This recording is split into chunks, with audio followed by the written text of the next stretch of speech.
So, let's continue our discussion on the same or similar topics. Here now we are going to see how we can effectively use design elements or the elements of visual representation. Let us take line as one example. We will try to make a line drawing and see how we can tell our ideas clearly by single lines, by creating variations in the line. Let us see it. So, in a line drawing, it is important that we practice the pressure on a single line. So, a line can be this thin, a line can also be thicker depending on the different thickness of the point. So, it is a thinner line. There can be lines which are much more thicker. With a paintbrush, we have the freedom of making the modulation in a single line, because it is a soft surface and we can either touch the surface with its tip, or we can use the whole volume of it that holds a lot of ink into it. So, that is one reason why perhaps the artists they prefer paintbrush over any other objects, but of course, the pen, pencil and other things are also not insignificant as mediums. So, let us see how we can improvise our line and get the element right. Now, for example, if we want to show light and shade into a single line, for example, this is a leaf and we do not want this leaf to look like a biological diagram. Now, by saying so, I am not underestimating a biological diagram, but it has a different purpose. For your artistic expression, if you are trying to capture the beauty, the light and shade of a leaf in a clear daylight or maybe after the rain, it has got nothing to do with its the formation, but you need to capture the feeling of it. At the same time, if you try to capture all those light and shade in a biological diagram, that won't serve the purpose. So, let us go with a surface and go with the particular purpose.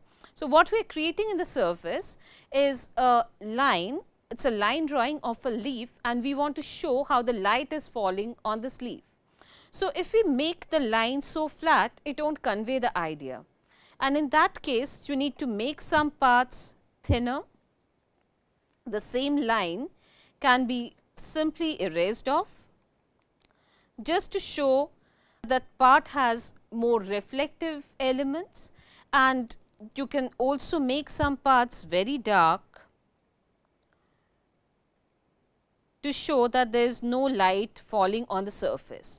So, that is one way of creating a rendering, that we have certain areas dark, some areas not so dark. So, in a way we render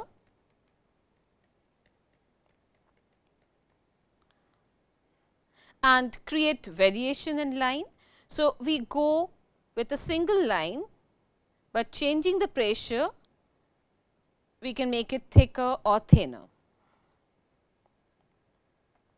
A brush provides us with that possibility. So, let us go about different formulas of line drawing, how to have variation in line. For example, if we draw one side of a pot,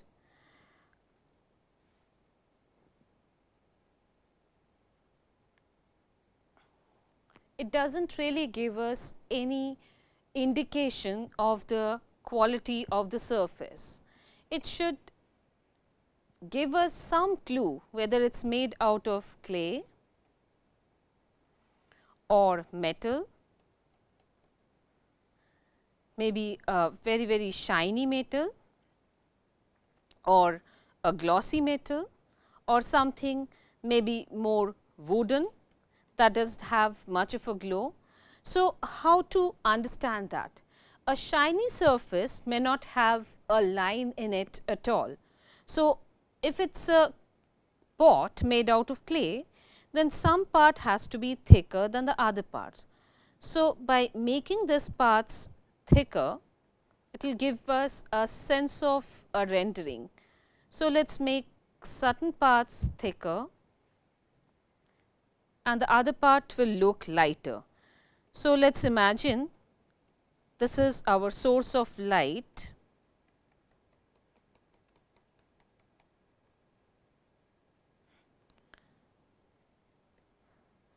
So, when the light is falling on this surface, this part which has a thinner line will appear lighter and the thicker lines will be darker. And we have this amazing rule of nature that gives us the right result. For example, if this is the pot and again this is a source of light, this part will be lighter. Similarly, we will have the inside part of the pot and we also know that we need to handle that part. So, the light will again hit the part which is there inside. The upper part will be darker. As a result, this part again where the light is less, it will be dark.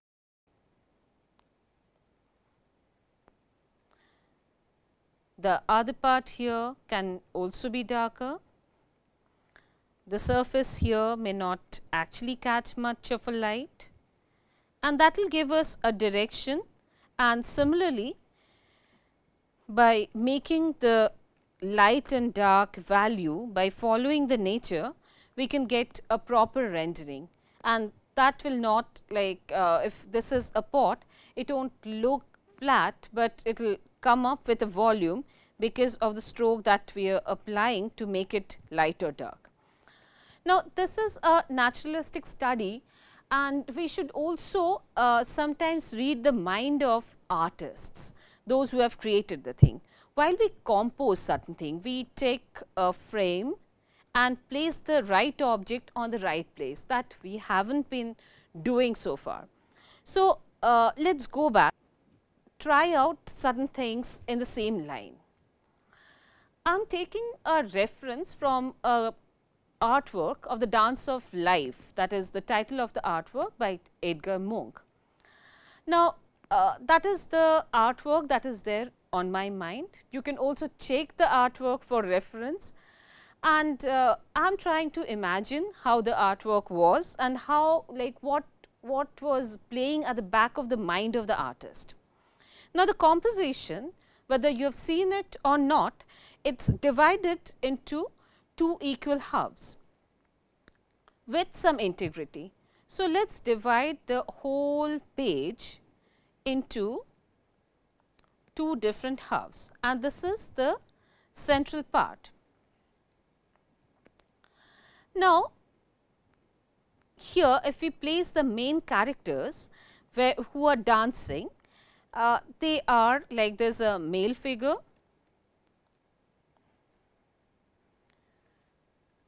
and a female figure who are the central character,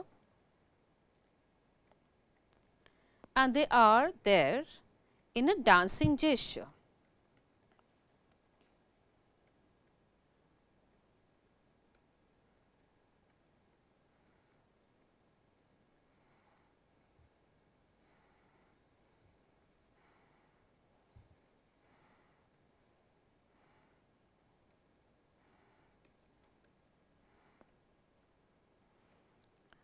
And that gives the whole composition a sense of symmetry.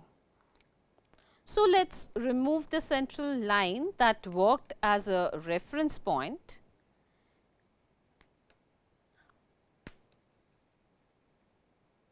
and see the figures that is there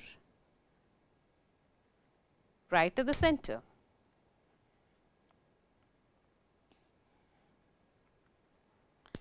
Now, when we look at a composition which is so centralized, it may also demand a lot of other things that is going to surround it. So, in that way we try to create a space where these two characters are standing. Now, in this picture, Munch has decided to have two figures, one in black. So, that is one character that may symbolize certain ideas that is related to dark, because the character standing here is wearing a dark gown in the dancing floor. She is inactive, she is not dancing, and rest of the people on the floor will dance, and I will demonstrate that through my drawing. So, we see a character that is standing here to break the symmetry. There is another figure to create or maintain the symmetry again. So, by breaking and creating, we are maintaining this sense of balance in the picture. So, there is this figure who is standing here in a similar location,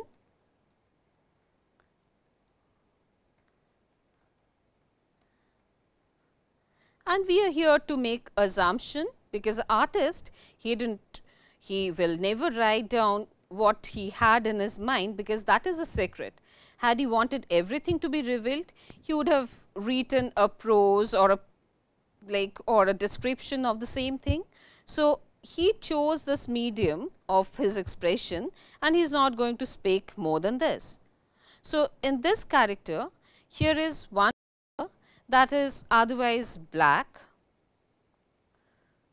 wearing a black gown which is almost peach dark.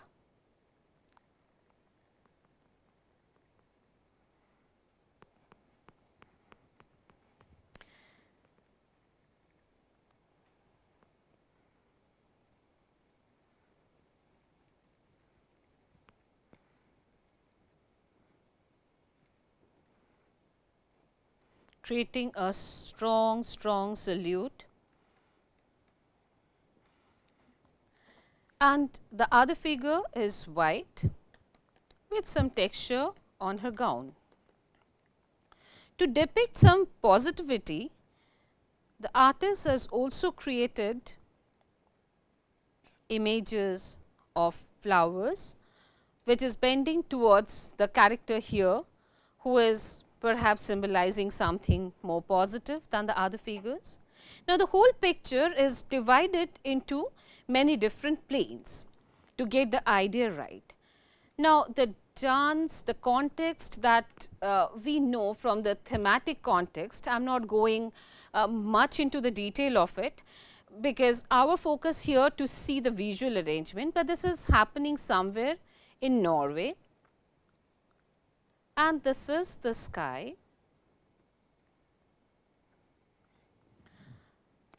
Sky is giving us a sense of a background. It also has a middle ground, another ground here, and finally, the dancing floor is working as the foreground. Now, when we create this character, we also see that there are other figures, one standing somewhere here,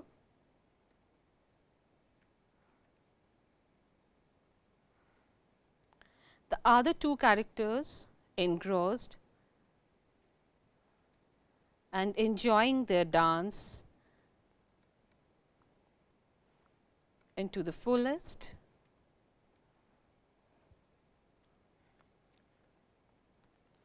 There are other two characters very interestingly made with lots of expressions, a male figure and a female figure dancing.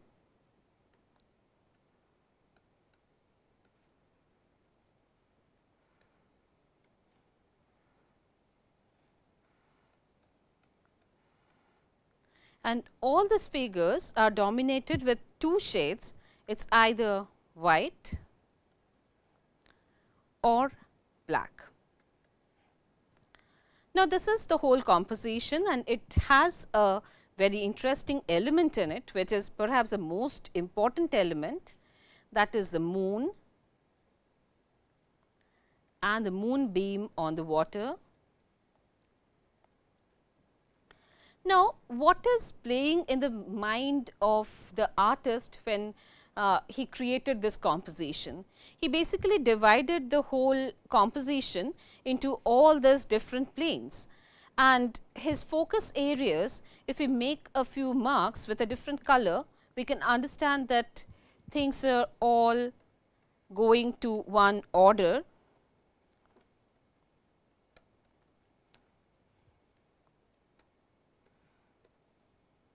It is happening from all sides,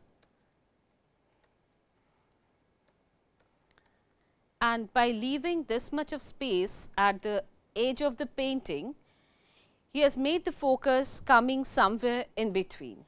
All the lines are somehow converging into a point, or perhaps coming out from a point which is like a vanishing point right at the center. And that is drawing all our attention towards one area between the face of the main male character and the female character. The female character is also wearing a gown which is red in color,